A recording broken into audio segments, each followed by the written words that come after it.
Pollution in China has gotten so bad that one Canadian company is successfully selling aerosol cans of fresh air to people living in the country. Now, one recent tweet from Vitality Air shows you exactly what their product is. Apparently, it's a unique gift or a stocking stuffer that people in China are paying top dollar for. Now, the bottles are coming from Vitality Air, a Canadian company that says it was founded in 2014 and which appears to focus singularly on selling premium quality air to heavily polluted parts of the world. The 7-liter bottle of Lake Louise Air or Banff Air, both of which refer to names of national parks in Canada, sells for as much as $25. A twin pack of 10-liter premium oxygen costs $36. Okay, so this is the society that we're living in now.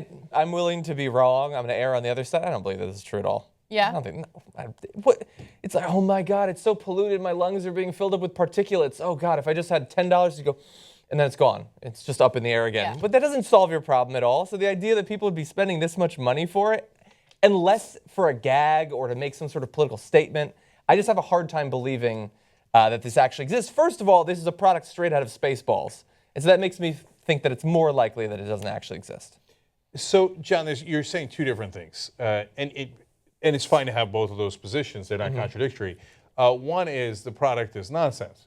Totally agree. Or that I think the entire thing might be a hoax. Right. The second thing you were saying is that it might be a hoax. That I'm not with you on. I think people would buy this stuff. But you open up oxygen and then... I know it's profoundly stupid. No, don't get me wrong. Yeah. But will people pay a lot of money for stupid shit?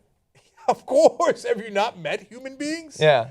So that's true. And the pollution is so bad there that this is exactly the kind of thing that was a smart person, right or wrong, would jump in and go, I have just the solution. Right. And they wouldn't say just air. They would say Canadian air or Swiss air because it sounds so clean. Yeah. Because those are cold countries and the cold air is brisk and clean. Rocky Mountain oxygen. Yeah. Look, I know that, the pollution in certain parts of the world are definitely worse. Like we just recently did a story about how in Beijing, the pollution was so thick that a performance artist was able to vacuum it and then make a brick out of it. I didn't believe that one either.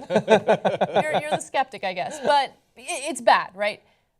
But climate change is something that impacts all countries. Like the air quality is suffering in all sorts of countries. Like I know Canada's probably better than China at this point, but I don't know.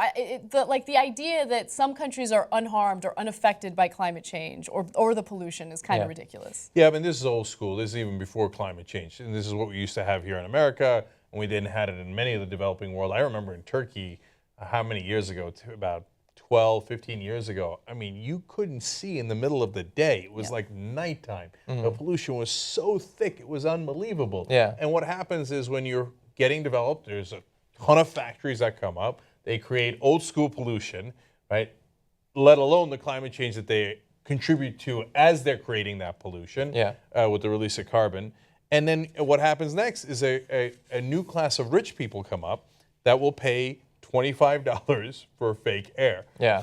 Okay, so I've seen it happen in the U.S., in Turkey, and other places, so I'm not at all surprised that it's happening in China. I would like to make a prediction. I don't know if this is going to be a hoax article that's going to come out or people are going to read this and it's going to be a true article, but I feel like the same people who wanted to shut down the solar panels for draining the sun are going to say we can't allow this industry to set up factories in America because then we will start to suffocate. They're shipping all of our air across the world.